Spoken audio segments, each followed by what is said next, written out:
Udah siap belajar anak-anak? Siap, Bu. Siap, Bu. Oke, Ibu mulai ya. Assalamualaikum warahmatullahi wabarakatuh. Waalaikumsalam warahmatullahi wabarakatuh. Selamat pagi anak-anak. Selamat pagi, Selamat Bu. pagi, Bu. Apa kabar semuanya? Alhamdulillah, luar biasa. Allahu Akbar. Oke. Sebelum kita masuk pada pelajaran pada pagi hari ini, hendaknya kita berdoa terlebih dahulu. Kita tolong ke kelas berdoa. Ibu berdoa mulai.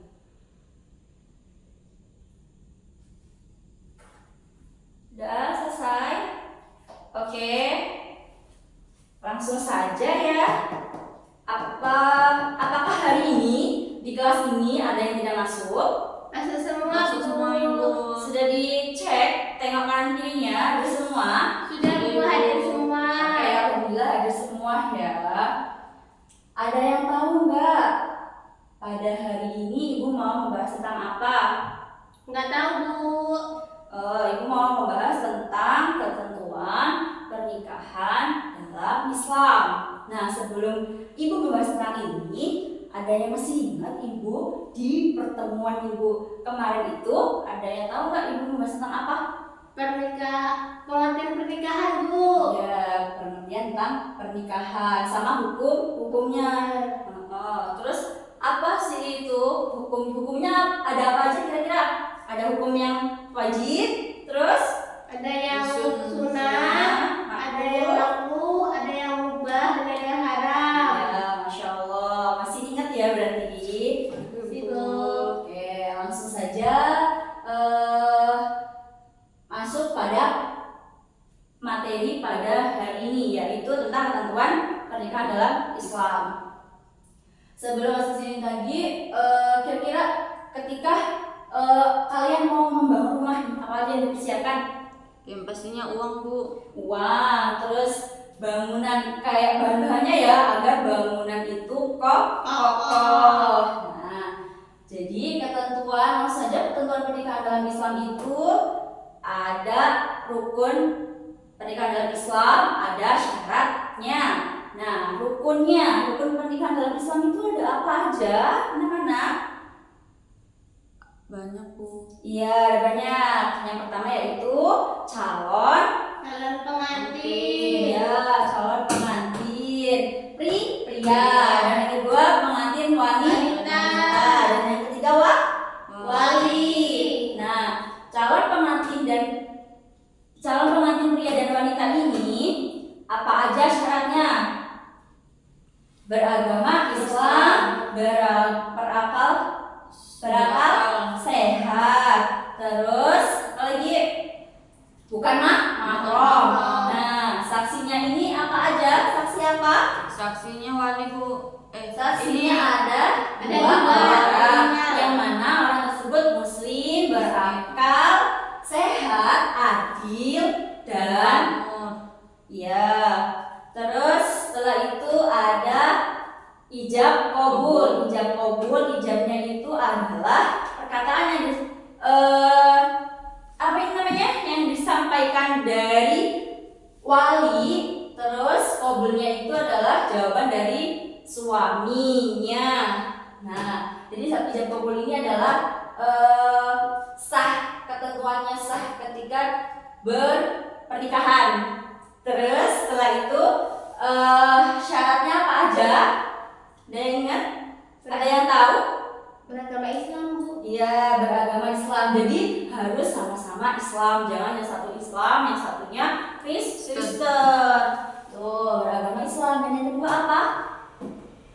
Itu, Bu, apa namanya? Berakal sehat. Berakal sehat. Ya, jadi harus menikah dengan orang yang sehat. Jangan sampai yang gila. Nah, terus yang ketiga apa? Bukan mahram. Jadi jangan sampai kita nikah dengan ibu kandung kita sendiri, bibi kita sendiri, apalagi nenek kita ya. Ya, Bu. Ya, Bu. Terus sedang tidak berihram. Jadi ketika sedang di Mekah, sedang berhaji di sana, tidak boleh menikah di sana. Terus masih ingat kan tadi apa aja ya rukunnya?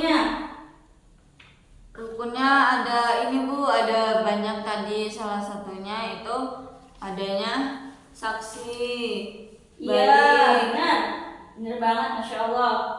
Terus ini kan ibu mengingat ini, biar kalian mengingat apa yang ibu sampaikan nih. Tapi sebelum ini, ibu akan membagikan studi kasus. Ibu punya studi kasus, 2 studi kasus yang akan didiskusikan oleh 2 kelompok. Ibu bagi 2 kelompok, 1 kelompok nanti dipresentasikan ya 1 anak saja. Oke. Ini bukunya. Ibu bagi ya. Baik, Bu. Ibu kasih waktu 3 detik. Setelah itu presentasi. Ya, Bu. Oke. Ayo boleh kelompok 1 dipresentasikan. Baiklah, kami dari perwakilan kelompok 1 akan mempresentasikan hasil studi kasusnya, Bu.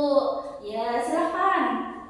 Jadi studi kasusnya yaitu contohnya seorang laki-laki bernama Andi ingin menikahi seorang perempuan bernama Fitri. Fitri setuju, namun ayah kandungnya tidak menyetujui pernikahan tersebut karena alasan pribadi. Kemudian Fitri meminta pamannya sebagai wali nikah dan melaksanakan akad nikah hanya dengan kehadiran pamannya dan 1 orang saksi. Pertanyaannya, apakah pernikahan tersebut sah menurut Islam? Jawabannya tidak sah, Bu. Karena apa? Karena dalam Islam, wali nikah utama bagi seorang perempuan adalah ayah kandung. Jika ayahnya masih hidup dan memenuhi syarat seperti muslim, baligh, berakal, dan adil, maka dia adalah wali yang sah. Wali tidak boleh diganti tanpa alasan syar'i. Selain itu, akad nikah juga harus dihadiri minimal 2 orang saksi laki-laki muslim.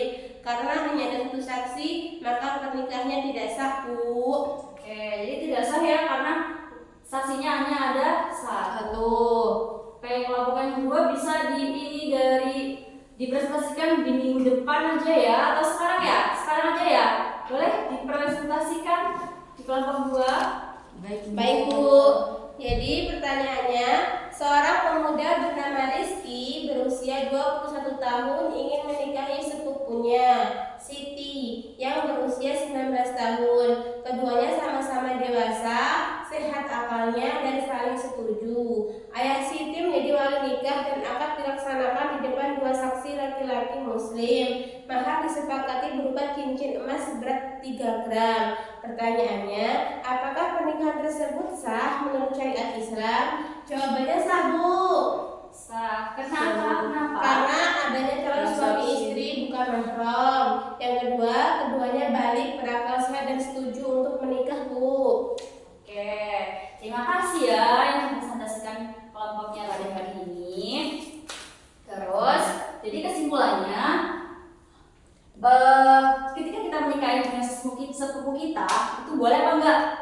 Boleh. Kalau enggak boleh itu, jika kata tidak boleh itu karena hanya ada 1 saksi.